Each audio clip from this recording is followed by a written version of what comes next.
Hey, this is Chris the Mortgage Pro. People ask me all the time, what are points? Should I pay points? Well, let me explain what points are first of all. 1 point is 1% of the loan amount. $300,000 loan, 1 point is $3,000. It doesn't always work in exactly even numbers. Sometimes it's 0.724 points. So it rarely is going to come up with a perfectly even number. Now, what do points do? Well, points are fees for an interest rate. 4.5% interest rate is always 4.5% interest rate, but the fee may go higher to buy that rate. That's basically how it works. So if today's rate was 4.5% on an FHA loan at what we call par, meaning basically no points, and you said, Chris, I want 4.25%. Well, maybe you have to pay 1.1% of the loan amount to get the 4.25%.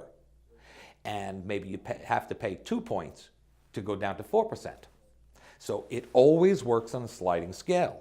Now we can actually go opposite, meaning if I took, instead of 4.5%, if I said, Chris, I'm willing to pay 4.75%.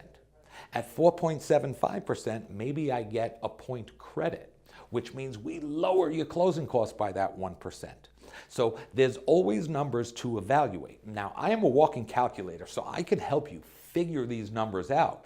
A lot of the time, it depends. Should you pay points? How long are you going to be in the property? If you said, Chris, I'm only going to be here 2 or 3 or 4 years, then I'm going to tell you, don't pay points.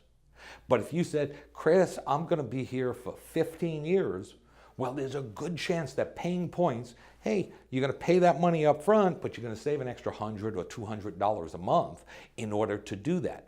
Obviously, there's got to be a benefit long term, or I'm going to tell you, don't do it. So this is Chris Trapani. We'll evaluate it together, and I'm going to help you fire your landlord.